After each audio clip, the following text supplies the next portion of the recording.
dari adanya suatu doktrin tentang konsep kemampuan bertanggung jawab yang dapat dimintakan pertanggungjawaban menurut hukum pidana. Nah, menurut Van Hammel, kemampuan untuk bertanggung jawab adalah suatu kondisi kemampuan dan kenormalan psikis. Ya, menurut Van Hammel. Menurut ahli bagaimana? Ya, izin menjawab penuntut umum.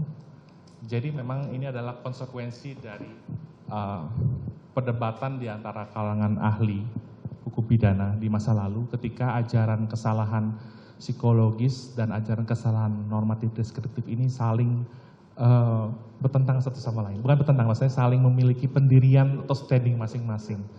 Dan kalau saya ingat petua guru-guru saya, karena saya juga termasuk junior di bidang hukum pidana ini, sebenarnya bicara tentang hukum pidana itu bicara tentang psikis. Makanya tidak bisa dikaitkan dengan ukuran-ukuran yang bersifat normatif. Mohon maaf penuntut umum, kalau hanya dilihat dari kesalahan normal for trading, kesalahan yuridis, sudah barang tentu lembaga pemasyarakatan akan penuh penuntut umum. Oleh karena itu ketika tadi Van Hammel mengatakan bahwa itu merupakan keadaan normal psikis, maka mungkin sudah waktunya hukum pidana Indonesia mengembalikan keseimbangan antara perbuatan dan pelaku tindak pidana. Keseimbangan antara perbuatan dengan sikap batinnya tersebut. Demikian. Baik. Ini tidak terlepas dari ada 3 permasalahan yang menurut Van Hammel tadi. Itu satu, memahami arah tujuan faktual dari tindakan itu sendiri. Nah, menurut ahli bagaimana? Menurut ahli, ini apa yang disampaikan tadi, ini tidak terlepas dari adanya psikis. Dalam hal pertanggungjawaban pidana itu. Satu, ada 3 hal yang perlu ahli ketahui menurut Van Hammel, itu adalah memahami arah tujuan faktual dari tindakan itu sendiri. Yang nomor 2 adalah kesadaran bahwa tindakan tersebut secara sosial dilarang. Tadi ahli sudah berkali-kali menyampaikan bahwa secara sosial dilarang. Nah, dikaitkan dengan doktrin-doktrin tersebut, itu bagaimana menurut ahli? Ya, jadi tadi yang seperti saya sampaikan, saya di awal juga tadi menjelaskan tentang pertanggungjawaban ya, Turkening Farbarheti tadi. Itu memang keadaan 3 tadi. Untuk dia mengerti makna dan akibat dari perbuatan, mampu menginsafi perbuatannya itu bertentangan dengan ketertiban umum masyarakat, dan mampu menentukan kehendak berbuat. Ini harus bersifat kumulatif dan tidak alternatif menurut saya. Oh, jadi itu sifat yang terjadi menjadi kumulatif. Apakah sifat-sifat tersebut diejawantahkan menjadi misalnya berdoa dulu, habis itu dia melakukan perbuatan yang secara sosial dilarang oleh masyarakat? Iya. Apakah itu termasuk suatu perbuatan yang dapat dipertanggungjawabkan? Iya, tentu saya tidak mengetahui secara persis fakta yang mungkin ditanyakan dalam pertanyaan penuntut umum. Tapi ketika seorang berdoa, mungkin saja dia sedang menimbang-nimbang dalam hatinya, apakah dia mau melakukan itu atau tidak, apakah dia bisa dipidana kalau dilakukan itu. Dan kalau dikaitkan tadi dengan penjelasan saya sebelumnya, ketika dia menerima perintah, sesungguhnya dia berada dalam keadaan konflik penuntut umum. Berarti secara faktual dia sadari. Iya, tapi belum tentu dia memiliki kehendak untuk menentukan. Betul, itu saya akan mengarahkan. Yang nomor 3 adalah adanya kehendak bebas berkenaan dengan tindakan tersebut. Dia bebas, dia tidak dalam keadaan tekanan, dia tidak dalam keadaan yang merasa bahwa itu adalah suatu hal yang suatu keharusan. Harusnya seperti itu. Menurut ahli bagaimana? Ya, jadi yang ditanyakan penuntut umum ini adalah paham indeterminism, betul ya? Betul. Yang dianut dalam aliran klasik. Betul. Dimana ya istilahnya kalau orang itu dia bisa menentukan kehendak bebas gitu ya, betul, berbuat atau berbuat sesuatu. Betul. Tapi dalam perkembangannya penuntut umum kita juga berangkat ke dalam aliran hukum pidana modern. Siap. Yang menganut paham determinism.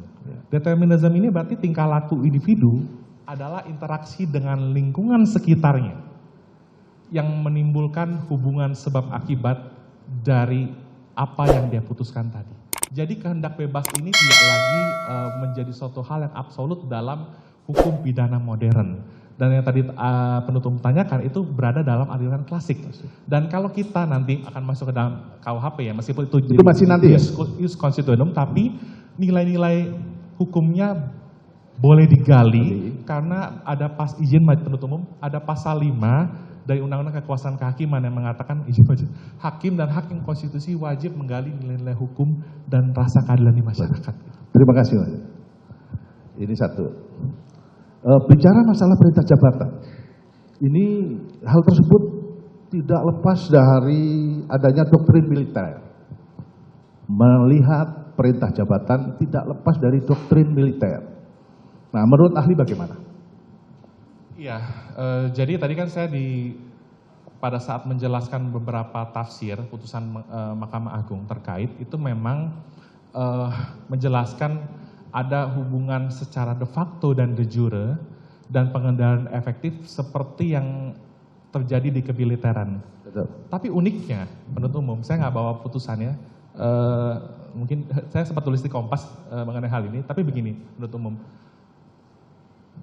Dalam salah satu bagian pertimbangan dari putusan Enrico Guterres kalau saya nggak salah, nanti saya dicek ya. Meskipun ini nggak ada kaitan langsung dengan pasal 51, tapi Mahkamah Agung mencoba menafsirkan siapa yang dimaksud dengan pejabat atau penguasa yang berwenang. Itu Mahkamah Agung mengatakan seperti halnya juga dalam kepolisian.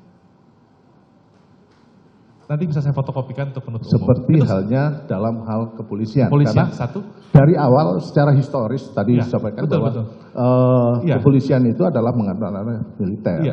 Seperti itu. Jadi maka ini tidak terlepas dari adanya perintah jabatan itu, tidak lepas dari adanya doktrin militer. Betul. Nah, tadi kalau ahli mengatakan bahwa hal tersebut, coba di dalam Kitab Undang-Undang Hukum Pidana Militer pasal 103 kalau nggak salah itu. Kalau saya salah mohon ditegur majelis. Jadi pasal 103 KUHP itu ada beberapa yang tentang kewajiban prajurit bawahan melaksanakan perintah atasan. Nah, ini diatur di dalam Kitab Undang-Undang Pidana Militer. Satu, bahwa prajurit bawahan berkewajiban melaksanakan perintah atasan dalam hal perintah tersebut merupakan perintah dinas. Perintah dinas. Ini jelas termaktub di dalam pasal 103 ayat 1 KUHPM, pidana militer. Nah, oleh karena itu, kenapa saya kaitkan dengan doktrin tadi, bahwa selama ini di Indonesia adalah bahwa perintah jabatan itu adalah doktrinnya doktrin militer. Ini kalau ini pendapat saya. Kalau tadi mengatakan, saya rasa ahli pasti akan sependapat. Nah, namun ada ketentuan-ketentuan di dalam pasal itu. Ada ketentuan-ketentuan terkait masalah itu, yaitu satu, disampaikan oleh atasan yang berwenang. Tadi ahli sudah menyebutkan. Kedua, dalam lingkup kewenangannya yang berisi perintah dinas atau berhubungan dengan kepentingan dinas. Ini ada 3. Tidak bertentangan dengan hukum. Ini yang paling pokok. Tidak bertentangan dengan hukum. Perintah jabatan itu tidak bertentangan dengan hukum. Nah, ada lagi ayat B-nya, prajurit bawahan yang melakukan atau tidak mentaati, walaupun itu perintah atasan yang tidak memenuhi ketentuan tersebut, tidak diterapkan pasal 03. Ada lagi peraturannya. Begitu juga di dalam huruf C, majelis hakim dalam mengadili tindak pidana yang dilakukan bawahan karena melaksanakan perintah atasan harus memperhatikan tersebut. Makanya kami kaitkan dengan doktrin tadi supaya nanti kita memahami bahwa perintah dinas itu apa. Nah itu. Ada 3 juga, yaitu situasi dan kondisi psikologis prajurit bawahan pada saat menerima perintah tersebut. Tadi sudah disebutkan oleh ahli. Kedua,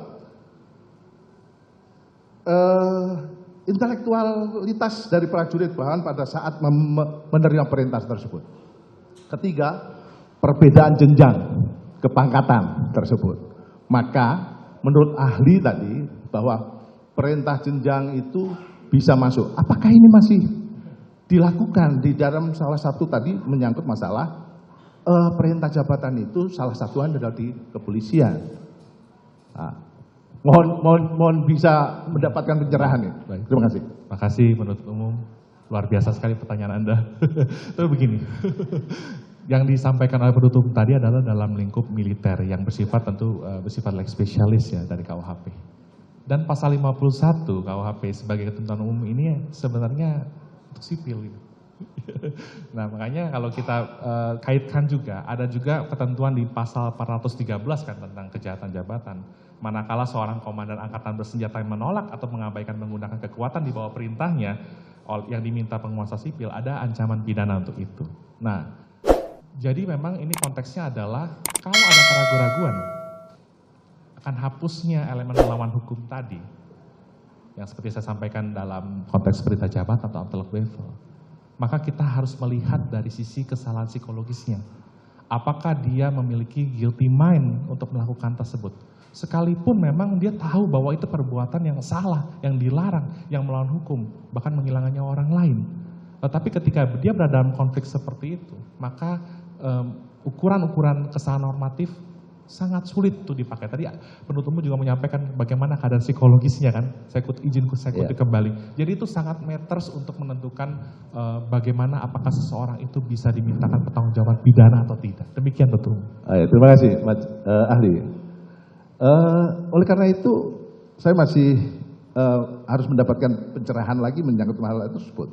Maka berkaitan dengan hal tersebut, melihat adanya, kalau saya melihatnya dari perintah jabatan itu adalah menyangkut masalah doktrin militer, walaupun pasal 51 KUHP jelas itu untuk sipil. Namun ini yang nggak bisa kita lepaskan, karena apapun yang ada, ini adalah untuk mengkrip seolah-olah bahwa suatu perintah jabatan itu menjadi suatu perintah kedinasan, walaupun tadi saya sampaikan kepada ahli bahwa itu secara tiga tadi ada yang dilarang oleh secara sosial masyarakat, dilarang untuk dilakukan hal-hal seperti itu. Nah ini menjadi suatu hal yang harus kita jelaskan pada masyarakat bahwa ini apakah hal-hal tersebut bisa dipertanggungjawabkan atau tidak. Nah, menurut ahli bagaimana ini? Ya, mungkin tadi saya terima kasih penutup umum. Makanya tadi saya sudah jelaskan, memang pembentuk undang-undang tidak menentukan perbuatan apa yang tadi item-item yang penutup umum sampaikan tadi, tidak membatasi tersebut. Maka dari itu untuk membereskan segala perdebatan yang ada, dalam rumusan KUHP baru ini memang dijelaskan perbuatan itu dilarang.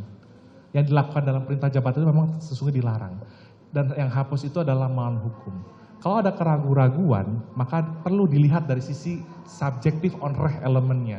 Nah tapi memang saya bisa memahami bahwa ketika membaca apakah ada hubungan secara de facto de jure pengadilan efektif, kadang-kadang penuntut umum dari literatur yang saya miliki, seorang bawahan itu berada dalam situasi yang sulit untuk mengabaikan atau menolak atau menghindari adanya perintah tadi. Karena jargon-jargon seperti siap laksanakan itu sangat mungkin menjadi suatu hal yang menentukan tadi faktor lingkungan dia, sehingga membawa dia pada sikap determinisme tadi, bahwa kehendak dia nggak ditentukan sendiri tapi bergantung pada faktor lingkungan yang merupakan satu mata rata akibat dari apa yang dia putuskan. Demikian. Mungkin dilanjutkan yang lain. Selanjutnya ahli. Mendengar seperti kita mendengar di masa-masa kuliah, saya tertarik tadi saudara mengatakan orang tidak mungkin dipertanggungjawabkan di jatuh pidananya kalau tidak melakukan perbuatan pidana, kesimpulan saya. Tetapi ada juga meskipun dia melakukan perbuatan pidana tidak selalu dia dapat dipidana. Nah, jadi kita hubungkan dengan teori daripada penhamil tadi yang disebutkan saudara JPO, yang mengatakan di mana pertanggungjawaban pidana adalah suatu keadaan normal dan kematangan psikis yang membawa tiga macam kemampuan untuk: satu, menentukan arti dan akibat perbuatan itu sendiri; dua, menyadari bahwa perbuatan itu tidak dibenarkan atau dilarang oleh masyarakat; dan ketiga, menentukan kemampuan terhadap perbuatan. Pertanyaan saya, ahli, jika dihubungkan pertanggungjawaban pidana dengan orang yang diperintah, Jadi di sini saya minta ahli coba memberikan ilustrasi kasus atau ilustrasi enggak kasus. Seseorang yang harus dapat diminta pertanggungjawaban pidana karena melaksanakan perintah. Jadi kalau yang tadi yang ahli sebutkan itu sebaliknya. Saya meminta kepada ahli coba buat dulu ilustrasi supaya kita agak terang benderang ini ilustrasi kasus seseorang yang diminta pertanggungjawaban pidana karena melaksanakan perintah.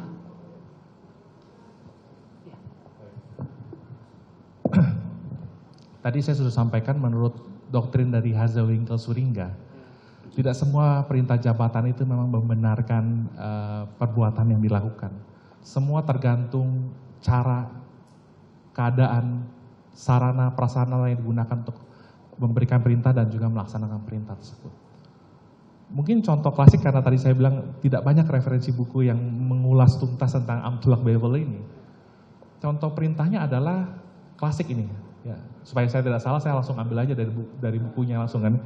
Itu Hazewinkel-Suringga mengatakan, dan beberapa contoh lainnya itu mengatakan, waktu itu ada keadaan darurat, jam malam diberlakukan. Seorang wali kota, karena tadi saya mengatakan bahwa perintah jabatan ini perkembangannya adalah public rhetoric for holding, ya, tidak harus hubungan militer juga ya, dalam perkembangannya ada terjadi seperti itu. Dia memerintahkan setiap orang yang keluar jam malam lewat dari jam 8 malam, tembak semuanya. Ini pernah ada kejadian seperti itu. Nah, perintah seperti ini, secara asas proporsionalitas, diukur secara normatif pun itu nggak bisa dibenarkan. Mungkin dia saja mau beli susu untuk anaknya atau beli makanan, nggak ada alasan, pokoknya keluar tembak langsung gitu. Nah, hal seperti ini diuji secara proporsionalitas dan subsidiaritas. Dan apakah dalam kondisi tersebut ada keadaan tertekan, terpaksa dari si penerima perintah, sehingga dia tidak punya pilihan lain selain melakukan itu. Harusnya ketika dia menerima perintah dari wali kota, setiap orang yang keluar lebih dari jam 8 malam tembak di tempat. Dia harus berpikir juga, apa betul ya saya harus lakukan ini. Makanya, dalam konteks Amtulak Bevel, itu berbeda dengan pasal 5, meskipun sama tapi agak sedikit berbeda daya kritisnya. Ketika seorang melaksanakan ketentuan undang-undang menurut pasal 50, Wettelijk Voorschrift, orang itu nggak boleh bertanya lagi. Meskipun undang-undangnya dirasa tidak adil, dia harus lakukan gitu. Nggak boleh bertanya. Tapi memang dalam Amtulak Bevel, seseorang itu harus berpikir kritis. Dia setidaknya bertanya dalam hati. Kalau saya lakukan ini gimana ya? Kalau saya nggak lakukan ini resikonya apa ya? Kalau saya abaikan ini apa yang akan terjadi pada hidup saya? Dia berada dalam situasi terpaksa untuk melaksanakan perintah tersebut. Makanya saya bilang tidak cukup untuk menilai hal-hal tadi yang ditanyakan oleh yang mulia penuntut umum, yang terhormat penuntut umum maksud saya, dari sisi ukuran normatif deskriptif saja, tidak cukup. Oke, saya lanjutkan sambungan daripada ilustrasi tadi. Berarti tolong dulu saudara ahli menjelaskan kepada kita ini di mana sih perbedaan perintah positif, perintah yang benar dengan perintah yang tidak benar, negatif itu. Mungkin izin penuntut umum, apakah boleh ditampilkan tadi? Jadi yang slide tadi. Jadi kalau kita lihat di ayat 1 boleh, page 1 atas ya. Jadi bicara tentang ini istilah sah dan nggak sah ini bahkan di KUHP BPHN nggak ada ya, yang penuntut umum. Ini salah satu mohon izin yang mulia konsekuensi dari tidak ada terjemahan resmi dari KUHP yang beredar saat ini. Ada KUHP Susilo, Mulyatno, Andi Hamzah, Lamintang, BPHN, dan lain sebagainya. Jadi kadang-kadang orang melihat ini perintah jabatan sah atau nggak sah ya, tapi konteksnya adalah perintah jabatan ini sebenarnya. Dari orang yang punya wewenang dan orang yang nggak punya wewenang. Jadi perbedaan di ayat 1 dan ayat 2 ini adalah yang pertama ini memang dia punya otoritas untuk itu. Yang kedua, dia nggak punya otoritas, tetapi ketika si penerima perintah ini menerima perintah, dia dengan itikat baik, dengan dohwe de tro, menganggap ya udah ini masih dalam lingkup pekerjaannya deh. Misalkan menangkap orang, menahan orang, itu masih dalam lingkup pekerjaan dari seorang reserse misalnya. Dia tetap lakukan, itu ayat 2 penuntut umum. Demikian. Masih ada lagi? Satu lagi majelis. Silakan. Oke. Ini langsung aja ke contoh kasus ya, ke contoh kasus saja. Okay. Aku kasih ilustrasi kasus terkait perintah kedinasan. apa ini perintah kedinasan atau perintah bukan kedinasan. Contohnya, saya kasih contoh, nggak masuk ke kasusnya ini ya. Contohnya kita bikin ilustrasi si A melaksanakan pekerjaan di luar kedinasan. Tapi si A ini adalah contohnya orang mungkin polisi. Ada perintah kepada si A ini untuk memukul orang, bukan membunuh seperti dalam kasus ini. Patut diketahui si A perintah itu tidak benar, artinya negatif. Pertanyaan saya, apakah ini masuk dalam perintah jabatan? Yang memerintahkan tadi pasti atasannya. Perintah jabatan yang menjalankan perintah tersebut melakukan karena dalam diri si A tersebut memikirkan bahwa bosnya ini adalah pejabat, padahal perintah itu negatif begitu. Tolong terangkan. Baik, seperti yang saya sampaikan tadi, penuntut umum yang terhormat, memang pembentuk undang-undang tidak menentukan perbuatan yang dilarang apa yang masuk dalam konteks pelaksanaan perintah jabatan tadi. Itu pertama poinnya. Yang kedua, saya pikir penjelasan mengenai tafsiran bukan tafsiran, kaidah hukum tepatnya, kaidah hukum dari Mahkamah Agung mengenai ada hubungan secara de facto dan de jure dalam pengendalian yang efektif, baik dia itu sedang berdinas atau tidak berdinas, itu dalam hal-hal yang bersifat dunia kemiliter atau kepolisian itu biasanya akan selalu attach, akan selalu melekat. Misalnya ADCAM ya, ADC ya, ajudan dan sebagainya atau apapun juga, saya nggak ngerti dia ajudan atau profesi yang lain, tapi kurang lebih itu menunjukkan adanya suatu hubungan baik secara de facto atau de jure. De jure itu pada saat kedinasan, de facto itu dalam keadaan sehari-hari. Kurang lebih demikian penuntut umum. Terima kasih. Satu lagi ya. Oke, silakan satu lagi. Terima kasih Yang Mulia. Saudara ahli, sedikit terkait pencerahan ya. Bagaimana pandangan, pendapat ahli ketika seseorang tersebut sudah melanggar ketentuan internal Perkap dalam konteks ini, kemudian juga melanggar ketentuan undang-undang. Apakah orang tersebut seharusnya mendapatkan sanksi pidana yang jauh lebih berat dibandingkan orang yang sebenarnya hanya melanggar satu ketentuan saja? Bagaimana pandangan ahli? Tolong pencerahannya. Terima kasih ahli. Baik, izin. Jadi begini, memang harus dibedakan antara forum yang mengadili permasalahan etik dan forum yang mengadili masalah pertanggungjawaban pidana. Itu adalah dua forum yang saling berbeda satu sama lain.